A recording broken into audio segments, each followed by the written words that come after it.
कुठल्याच चिखलानं कमळाला फरक पडत नाही, मुख्यमंत्री देवेंद्र फडणवीस यांचा विरोधकांना टोला। अभिनेत्री शिल्पा शेट्टीच्या घरी पोलिसांचा छापा, बंगळुरूमध्ये शिल्पा शेट्टीवर आयकराची धडक कारवाई, शिल्पाची हॉटेल व्यवसायातली गुंतवणूक वादात। मनरेगाच्या नामबदलाचे विधेयक लोकसभेमध्ये मंजूर, लोकसभेमध्ये विरोधकांचा गदारोळ, रोहयो मंत्री शिवराज सिंह चौहान यांच्यावर फेकले कागद। अखेर अजित पवारांनी कोकाटेंचा राजीनामा मुख्यमंत्र्यांकडे पाठवला, मुख्यमंत्र्यांकडून राजीनामा पोहोचला राज्यपालांकडे। नाशिक पोलिसांचं पथक मुंबईमध्ये दाखल, मुंबईत नाशिक पोलीस कोकाटेंवर कारवाई करण्याची अपेक्षा। राष्ट्रवादीला सध्या नकोय कोकाटेंचा पर्याय, स्थानिक निवडणुका आटपल्यावर मंत्रिमंडळात फेरबदल शक्य। विजय कोकाटे गेला कुठे? माणिकरावांच्या भावाचा नाशिक पोलिसांकडून शोध सुरू। एकनाथ शिंदेंच्या भावाबाबत गंभीर आरोप, शिंदेंचा भाऊ अंमली पदार्थ व्यवसायात असल्याचा सुषमा अंधारेंचा दावा शिवसेनेनं फेटाळला।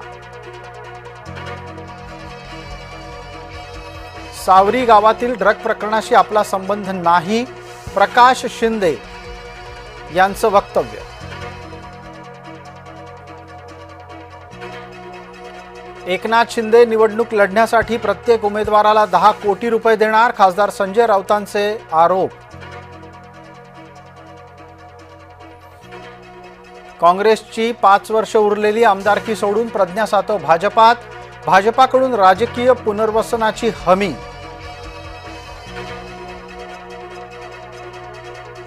प्रज्ञा सातव यांच्या आमदारकी सोडण्याचा फटका सतेज पाटील यांना, विधान परिषदेचं विरोधी पक्षनेता होण्याचं स्वप्न भंगलं। हिंगोली पाठोपाठ सोलापूर काँग्रेसलाही भाजपाचा धक्का, माजी आमदार दिलीप माने यांनी हाती घेतलं कमळ। भाजपा प्रलोभन देऊन फोडाफोडी करतोय, प्रज्ञा सातव यांनी आमदारकी सोडल्यानं नाना पटोले संतापले। पंकजा मुंडे यांचा पीए राहिलेल्या अनंत गर्जेच्या कोठडीमध्ये वाढ, अनंत गर्जेला न्यायालयीन कोठडी।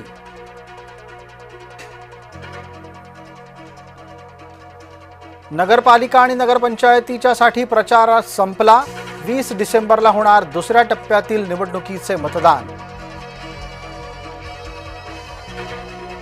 भाजपा शिवसेनेचं अर्ध ठरलं अर्ध उरलं, भाजपा शिवसेना मुंबईमध्ये 150 जागांवर लढण्याबाबत पहिल्या टप्प्यात निश्चित। मलिक असतील तर युती मुंबईत करणार नाही, भाजपानं स्पष्टपणे मांडली भूमिका।